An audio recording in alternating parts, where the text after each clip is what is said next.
চলতি মৌসুমে টাঙ্গাইলের বিভিন্ন উপজেলায় প্রায় ৬৫০ কোটি টাকার আখ উৎপাদন হয়েছে। জেলার কৃষি বিভাগের সার্বিক সহায়তা ও আবহাওয়া অনুকূলে থাকায় ফলন হয়েছে ভালো বলছেন চাষিরা। টাঙ্গাইল থেকে কামাল হোসেনের পাঠানো তথ্যচিত্রে আরও জানাচ্ছেন আব্দুল হামিদ। অনুকূল আবহাওয়া ও পোকামাকড়ের আক্রমণ না থাকায় চলতি মৌসুমে টাঙ্গাইলে আখের বাম্পার ফলন হয়েছে। বিস্তীর্ণ মাঠ জুড়ে করা হয়েছে সুমিষ্ট আখ চাষ। জেলার গোপালপুর, ভুয়াপুর, ঘাটাইল, কালিহাতী, সদর, দেলদুয়ার, নাগরপুর উপজেলায় বিভিন্ন জাতের আখ চাষ হয়েছে। এরই মধ্যে স্থানীয় হাটবাজারে আখ বিক্রি শুরু করেছেন কৃষকরা। পাশাপাশি আখ কিনতে ঢাকা, সিলেট, গাজীপুর, পাবনা সহ বিভিন্ন জেলা থেকে পাইকাররা আসতে শুরু করেছেন জেলায়। সরকারি সহায়তা বৃদ্ধি সহ চিনিকল স্থাপনের দাবি চাষিদের।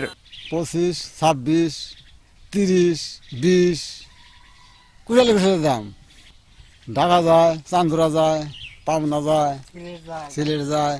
বাইরের ওষুধটা ঠিক মতো দিলে বাদ আমরা আবাদটা করে জুত পাই। কারণ এই কুশাল আমরা আবাদ করি, বছরে একটা আবাদ বহু দূরের থেকে আমাকে কুশাল পাইকারি দরে নিয়ে যায়। ঈশ্বরদী 16 কুশাল রংবেলাসি, তারপর মিষ্টি দানা। আল্লাহ গেলে খুব ভালো হয়েছে, এবার আল্লাহ খুব ভালো দিচ্ছে কুশাল। পোকামাকড় নাই, কৃষি অফিস থেকে আমাদের যথেষ্ট সহযোগিতা করে, এমনকি তারা দেখতে পাওয়া হয়। চাষিদের প্রণোদনা সহ সব ধরনের সহযোগিতা দেওয়া হচ্ছে বলে জানান জেলা কৃষি সম্প্রসারণ অধিদপ্তরের এই কর্মকর্তা। আমাদের এখানে কৃষকরা যে আখের আবাদ করে, তো আখের সাথে সাথে তারা সাথী ফসল হিসেবে আরও অন্যান্য ক্রপ করে, যার ফলে এক তো আখের থেকে তারা যে একটা লাভবান হচ্ছে এবং পাশাপাশি যে সাথী ফসল আছে সেখান থেকে একটা তারা অ্যাডিং মানি হিসেবে তারা এখান থেকে পায়। এবছর টাঙ্গাইলের 500 হেক্টর জমিতে আখ চাষের লক্ষ্যমাত্রা থাকলেও চাষাবাদ হয়েছে 451 হেক্টর জমিতে, যার বাজার মূল্য প্রায় 6.5 কোটি টাকা। আব্দুল হামিদ, RTV।